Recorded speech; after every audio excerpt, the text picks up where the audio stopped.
قبل ما يقرب 6 أشهر من اليوم خرجنا لكم بتقرير حمل عنوان روسيا تهدد وأمريكا تحذر والصين لن تتنازل، دول العالم تعسكر في القطب الشمالي، فماذا هناك؟ والإجابة باتت على أرض الواقع اليوم، فروسيا اليوم تحذر العالم والناتو تحرك نحو الشمال، والصين تراقب عن كثب، وتبعات حرب أوكرانيا قد تظهر هناك. سقف العالم قد يشهد النهاية للعالم والجميع مستعد، فهنا حيث تذوب قطع الجليد تتجهز جيوش أقوى الدول لإشعال النيران، ليس طمعا بثروات المنطقة فقط، بل بحثا عن ساحة صراع تنهك روسيا طويلا. فما الذي يحدث في سقف العالم؟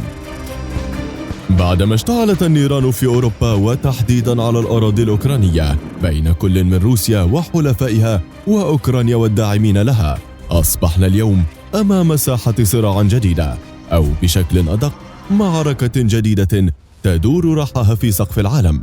القطب الشمالي بات منطقة مهمة ومحتملة للنزاع القادم بين كل من روسيا والناتو، وهذه المرة ليس مجرد تكهنات أو تحليلات، بل وقائع سنرويها لكم لتعرفوا الحقيقة. ففي الفترة الأخيرة تواترت التصريحات الروسية بشكل سريع، والتي أبدت قلقها من مناورات حلف شمال الأطلسي في القطب الشمالي، وحذرت مما أسمتها حوادث غير مقصودة في المنطقة. ولعل تلك الجملة يمكن أن تلخص سيناريو قد يحدث في أي وقت، وهو استهداف أحد الطرفين للآخر والحديث فيما بعد عن حدوث خطأ.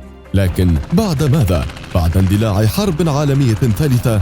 أول الحوادث كانت مع انطلاقة الحرب، ويمكن القول أنها كانت شرارة الخلاف الأولي بين الغرب وروسيا، حيث علق العمل بمجلس القطب الشمالي، والذي هو عبارة عن مجموعة تضم 8 دول، بعضها في الناتو وأخرى تعتبر حليفة له، تترأسها روسيا حاليا، ومعها داخلها كل من كندا والدنمارك وأيسلندا والنرويج والولايات المتحدة، وهم الدول الأعضاء في حلف الناتو، بالإضافة لكل من فنلندا والسويد، الذي يدور الحديث عن احتمالية انضمامهم للحلف أيضا.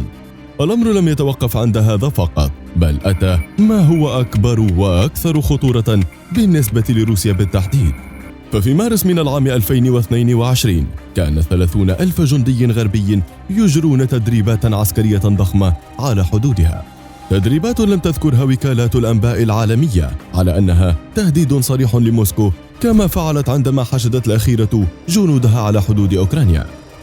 دول الناتو مجتمعة ومعها دول ليست بالحلف أيضا كانت تسرح وتمرح في القطب الشمالي، حيث أطلق حلف الناتو تدريبا عسكريا حمل اسم الاستجابة الباردة، والذي ضم 27 دولة من بينها فنلندا والسويد، التي كما ذكرنا تنوي الانضمام للحلف حسب الإعلام الغربي. وقد تكون روسيا تجهز لها سيناريو شبيها بسيناريو أوكرانيا بعض الشيء. اعتبرت تدريبات الاستجابة الباردة واحدة من أكبر التدريبات في القطب الشمالي، وذلك كونها ضمت 3,000 جندي من مشاة البحرية الأمريكية، وهو عدد ليس بالهين ولا تدفع به واشنطن بالعادة لمثل تلك التدريبات أو المناورات.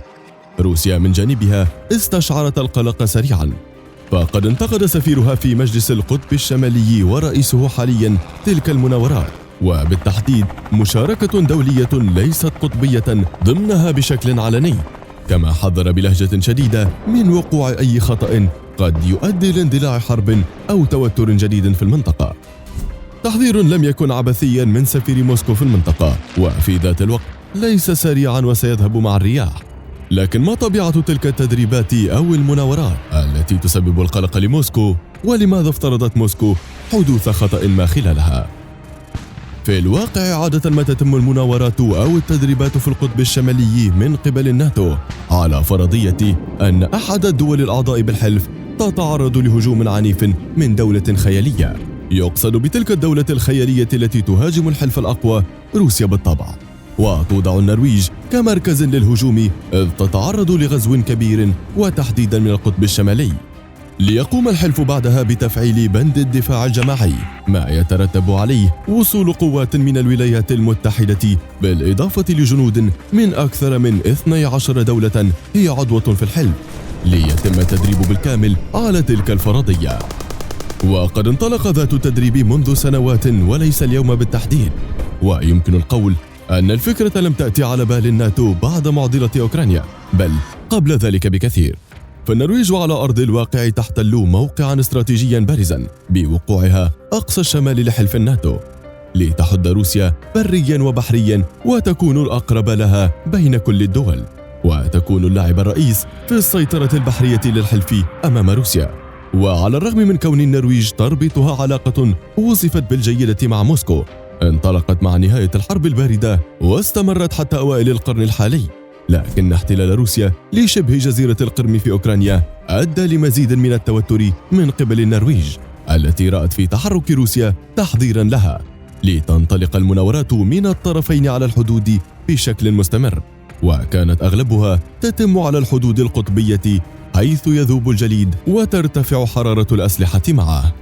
بعد المناورات الأخيرة التي حملت اسم الاستجابة الباردة، قررت روسيا الرد بشكل مماثل، إذ أطلقت العنان لقواتها الجوية بالاستنفار الكامل، وذلك لتنفيذ مناورات بالذخيرة الحية في البحر النرويجي غرب مناورات الناتو.